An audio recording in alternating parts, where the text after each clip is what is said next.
So when I recorded this clip, I forgot to turn the microphone on. So I'm going to have to add an audio clip after. So this is me introducing you to the video, telling you that this is my 1981 Triumph TR7. It's fuel injected, and that we're going to give you a little tour of the vehicle, and then do some maintenance on it, change the oil. And then if you guys are really good and subscribe and like, we'll take you for a short ride after so you can enjoy it. So we'll move on to the next clip. So as I said, this is a 1981 Triumph TR7 drop head coupe. It's imported to California, so it's fuel injected. It looks a little funny because it's sitting on the lip a little bit. That's why the wheels look so low. It had 26,000 miles on it when I bought it. It has 42,000 miles on it now, and it's due for an oil change today, which is why it's on the list. And I just thought I'd take this opportunity to show you guys my car. So these are custom wheels. These are American Racing mag wheels I got from another car. I really liked them. The car originally had kind of not too attractive hubcaps, which are really heavy. This is the original roof, and you can't really see it, but there's a red marking there, which apparently is a big deal because it's a tan roof. So I know that at the last Triumph Fest we had this hat. Some of the guys from the Wedge Owners Association were really checking that out. The hood's unlocked right there. That's why it's sitting up a little bit. This is the engine. It's 2-liter fuel injected. You can see the air plenum there. That also has air conditioning, and that's the black box on the right is the air box because it's right under my finger there. Because it's a fuel injection. I'll go around to the other side. It's like it has that Poisson front TR7 emblem. So down there, I replaced the original York compressor with a Staden air conditioning compressor, which takes up a lot less space. And we've converted the system over to R134. There's also a new dryer filter there for it. The rest of the system is original. Replaced the master cylinder, the balancing valve. Don't remember if we replaced the power booster or not, to be honest. This is just a general view of the motor. It doesn't have an air pump because it has fuel injection, so it doesn't have the air pump or it doesn't have the air injectors. It also doesn't have that heat riser flexible hose that runs over the top of the motors usually. And also that alternator is also Delco Remy. It's like they use on a 1983 Camaro. And this is the side of the car, walking around the post. And we'll give you a look at the interior. So it's an aftermarket wheel. It's a monoliter wheel. It's what they typically use for if you get like a TR7 edition. That was optional equipment. But the Boss's aftermarket has a modern radio. It's the original seat covers, so we did rebuild the seats. Has the rubber mats. It says Triumph TR7 molded right into them. Aftermarket speakers. I think the door cards are original. It's the original roof. It's the original paint, except for the hood. The hood had that crackle and crazing, so we repainted that. This is the trunk. It's an extra piece of carpet somebody threw in there, but it's the original black mat underneath. And it has that later style push button to open the trunk. And we replaced all the rubbers on the doors and stuff because they were all perished just with age. You know how it goes. And I had to re-sew the back of the roof. You can see that line. The stitching had just rotted out. Also, that cold air box on the front has a hose that goes into the headlight area to bring cool air in, which is kind of nice. It's not pulling air out of the engine bay. So we'll go on to the next piece. So we'll pick the car up into the air. So I'll give you a walk around the bottom. This is aftermarket exhaust that someone else put on. Release the back. I think that center section is correct for the car, but I don't think it's original. This is the original head pipe and the catalytic converter. It's the 5-speed transmission. As you can see, the floors are really clean. This I've not cleaned or painted or anything under here. It's just how the car is. In fact, you can see this, the original fuel tank, and it's marked PI. There's marking on the swing arms, all from the factory. And I don't think these people ever drove this car in the rain that I bought it from. Got gas shocks. Of course, we replaced all the rubber in the suspension and over the springs. The rear end doesn't look like it's ever been apart. Did put new brakes in. Nice and clean floors, nice and solid. Even that's original lines, and see how clean they are. Look really nice. Rebuilt the front brakes, rebuilt new gas inserts into the McPherson struts, even though this one's got a torn boot, but it is California. I'll probably change it out, but not today. I put new bushings in the sway bar and up there, but I did not put the inner one in. That one right there, that's the original one. So I like those to be rubber instead of polyurethane. You can see how clean it is all under here. That's the bottom of the Satan compressor for the air conditioning. Of course, they got rid of the extra bracing that they have for the York pump. Those things used to vibrate like crazy. And you can see there's the fans and the condenser for the air conditioning under there. That's all original equipment. Of course, this car came with Bosch headlights, fog lights. And it's just all really clean. Front spoiler's original. The aftermarket wheels, which are just really like this design of wheels. They're American Racing, but the center caps are just, the wheels, center caps came with the wheels were beat up, so I just found something that would fit and looks good. The car is just so clean underneath. I was really amazed when I took it apart the first time. I mean, the rubber stuff is just aged out, and there's nothing you can do about that except for replace it. But everything else is just so nice. There's the spare tire wells all clean at the front. Left the plug out of the front of the spare tire well just in case any moisture does get in, so it just, can roll out. And another view of the car. There's the 5-speed. I had to replace the bushings for the shifter because they were just worn out. Shifter was moving around, really pretty typical. I think may have put a slave cylinder in this. I don't remember. Did have to rebuild the transmission. That they'd run with the rear main seal had dried out and was leaking, and they ran the transmission dry. And so I got it. The front input bearing was rumbling, so I rebuilt the tranny just to fix all that. I did that. I replaced the transmission rubber mounts, and don't know why I'm pointing to that. Oh, that's the rear bushing on the shifter. It's time to change the oil now. So this is a 15/16 plug, which is huge, but it's the same as the plug on the transmission and the plug on the rear end, so it's convenient. Just have one wrench for everything, I suppose. We'll get that down and get that to start the drain here, and then we'll need to take the filter off. So I'm using, this car has been converted to spin-on type filter from the old canister type. So I just need this regular oil filter wrench. Come right off. Get this a little bit closer here because I don't make a mess. And we'll spin that off.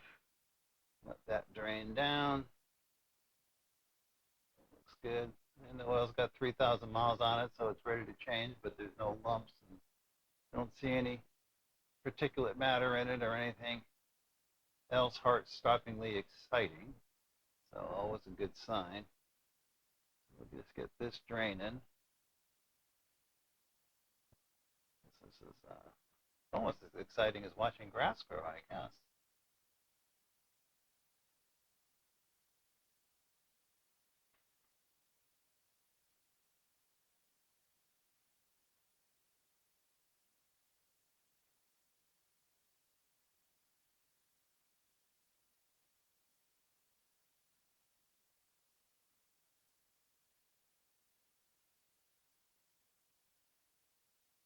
And this is the oil filter. It's Napa Auto Gold filter. I think it's a number 1516. They're made by Wix. They always, I've seen quite a few oil filter comparisons online, and they always rate the Wix as the best. And of course, the Napa filter is a Wix filter with a Napa name on it. They take them apart; they're the same on the inside. So we're really been happy with that. Put a little bit of oil on the rubber seal so it doesn't bind up, and we'll just get it up into the car and make sure that the surface of the oil filter adapter is clean. Usually just take a rag and wipe it off quickly, spin it on. Um, it, it says just to run it in so it touches and then a quarter turn extra because my hands are greasy and stuff, so I like to use the wrench, but I don't reef on it. Just get it in, put it that extra, quarter turn, and then it's good to go. We'll get that done, and then we'll just have to get this oil drain canister out of here so we'll be able to lower the car down. So we'll move on. So now that we've changed the oil, I want to check the level of the oil in the transmission. It's that 15/16 wrench again. This wrench I got when I was a kid working on bicycles, but it's just right for this being short. It's a box wrench so it doesn't slip. Be careful not to over tighten these things because it's really hard to get your hands up in here. It's first time you got to go up there and get one out when it's cranked in too hard. So we got the plug out. You want to see just a little dribble out of there saying that the fluid's up to the level of the bottom. And then you want to put this back in. It's kind of easiest if you put it on the end of a magnet and just put it up into the hole. That's what I wound up doing. And you get your hand around back. This car with the catalytic converter doesn't make it any easier with all these heat shields. It's a pretty tight space, but it's not bad once you get used to it. It's easy enough to do, and it's so while we're under here, we'll check the oil in the rear axle. Uses that same 15/16 wrench. It's kind of shallow, so it's a lot easier with a wrench than it is with a socket because most sockets have a bit of a bevel at the bottom. So just crack it loose and then spin it out, and you want to see the same thing. That when you pull the plug out, you want to see the oil just dribbling up at the bottom edge of that hole, and that's doing that. So I'll get this back in before it drips all over the place, and then we'll just snug it back up. A couple of turns here, and because the gaskets are all good and all that too, so you don't have to replace them every time you use it. It's a heavy. Okay, so it's time to put some oil back in. So we're using a bottle of STP because modern oil doesn't have enough ZDDP in it. This is Castrol 2050 we're going to be using, which is a higher level of ZDDP, but still not enough for these flat tapping engines. So I've been using STP for quite a few years now. I've not had any problems, so I guess you can't argue with success. So we'll put this in, see if we can't get the ball to balance up here, and then while that's draining in, we can go off and check the air in the tires. So here's the tire, and you look at the edges. I don't know if you can see it in the camera, but you're going to see that the edge of these tires are really scuffed, and that's from autocrossing really hard. But hey, what the heck, it's fun, and to be honest, I don't have trouble wearing tires out. They age out. So I like to run around 28 psi in my tires. This seems to be a good compromise. And this is how we've done the air in the tires. Here's the STP's all drained in. So now it's time to put a funnel in, and then we can put some Castrol in here. And it takes just about 5 quarts, even with the STP, when you put a filter in. So we'll go ahead and put this in, being careful not to spill it all over the place. Don't like to make a mess on these things. Not only that, but this is the exhaust side, so anything you spill inevitably falls onto the exhaust manifold, and then it stinks the car up when it gets hot. That's no fun. And typically, of course, the wife is in there, and she starts complaining, and can't say that I blame her for that. So I got about 4 quarts in now. Still another quart to go. So we'll get this going, and then we'll have to start it up let it run for a minute or two, get the oil circulated, fill the oil filter up and all that good stuff. And then let it sit for a few minutes and then recheck the levels on the oil. Before I start it up, definitely want to put the cap back on. Just double checking to make sure that it's up into the somewhere near the full range. I know it's going to go down once I start it, but that's okay. Yeah, looks pretty good. So we'll go ahead and get the cap on this and start it up. And then if you guys have been good and have been subscribing and liking, we can take you for a ride. All right, so take the car for a ride. You guys see what it's like? Well, the nice thing about fuel injection, it starts pretty easy. Get my seatbelt on, and away we go.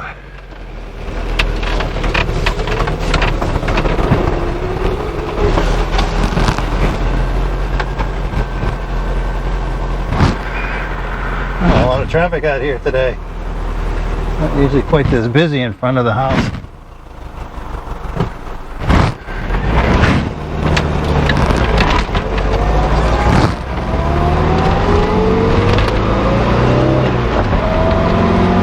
So this car has a 5-speed, which is really nice on the freeway. But around town, can't really come out of 4th gear because it idles too slow. So we're doing about 40 miles an hour is about 2,000 RPM. So if we were in 5th, it'd just be way too slow. You can do it in the 8 because that motor's got a lot of torque at idle, but this 4-cylinder needs a few more revs underneath it to be responsive.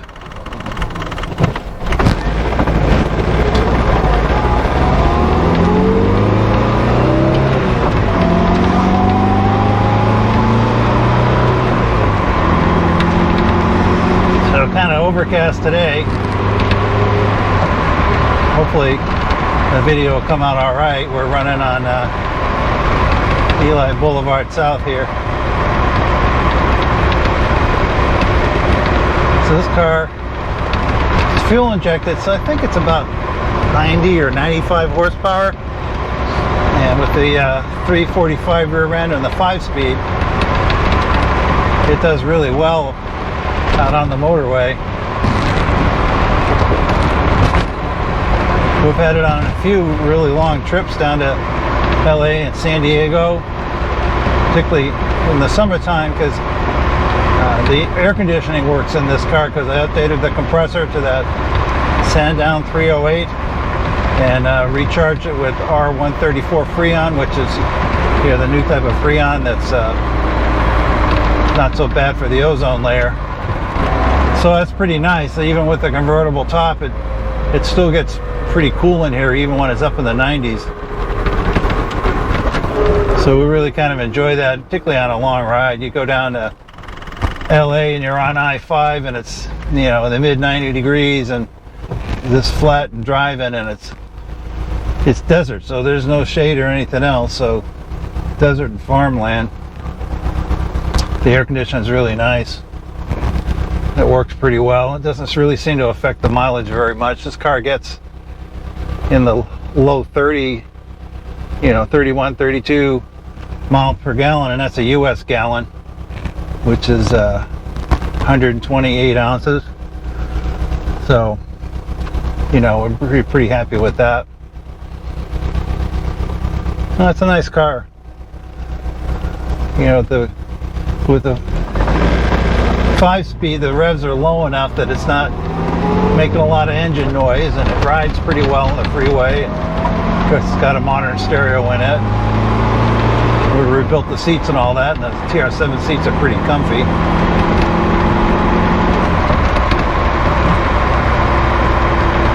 So we put,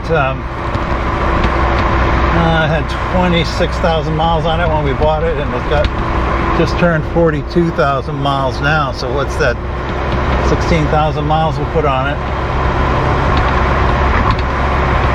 It's been a good car. I mean, it was obviously almost 40 years old when we bought it, so all the rubber components had all pretty much perished. So just sort of went through and replaced them, but not had to do anything to the engine other than we tuned it up. We did rebuild the transmission. I think they must have run it low on fluid. I know when I got it, it was nearly empty again. The rear main seal had dried out and it was leaking. And they must have driven it like that a lot because the input shaft bearing was rumbling. So, but because there wasn't that many miles on the transmissions, the other stuff was all in pretty good shape. But you know, we bought a rebuild kit for it, so we got all new bearings, new bushings, new synchronizer, cones, all that stuff. So gaskets, put a new pump in it, and I'm running Redline MTL synthetic manual transmission lubricant, which is really nice stuff. We're running that in quite a few of the cars now. That I know a couple of the cars with overdrive are using that too, but this works so much better than 85 weight. I know on the 7s there was a recall from standard Triumph, and they switched to automatic transmission fluid because the transmission just wasn't working that well with gear lube in it. I think that's what the 8's got in it, because it doesn't seem to be synthetic and it's red. But that's been pretty good too, because the 8's got 60,000 miles on it, I think now. So, you know, not a high mileage car. I know we had a couple of 1979 TR7 drophead coupes. One of them, the transmission, there was nothing you could do to get into second gear or it wouldn't grind, where hot, cold, double clutching, you name it, slow, fast, it would always at least go, you know, that little, and thought I was going to have to rebuild that transmission, and switched over to the Redline MTL, and after that it was fine. The wife put another 60,000 miles on that car without any real issues. I mean, it wasn't as smooth as a nice fresh transmission, but you know, just for normal driving it worked fine. No noises, shifted well, all that good stuff.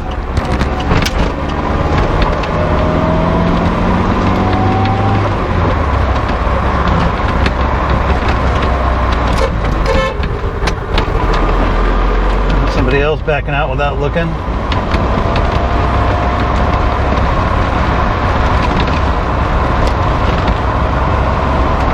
I tell you, the roads in this town aren't in very good shape. You probably can't tell because that camera has that smooth motion program in it, but they really shake you around. I know I have one of the cars that had somebody put in and lowered it 2 inches and put stock springs back in. I think it used to just drag everywhere. This roads are so bad.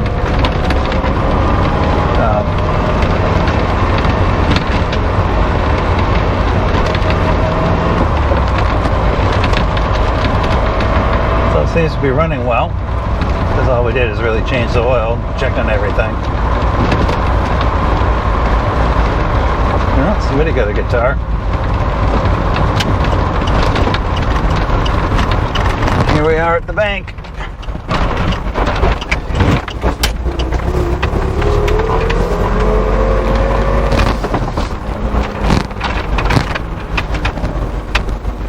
So I hope you enjoyed your ride. Don't forget to like and subscribe, and we'll see you next time. Bye.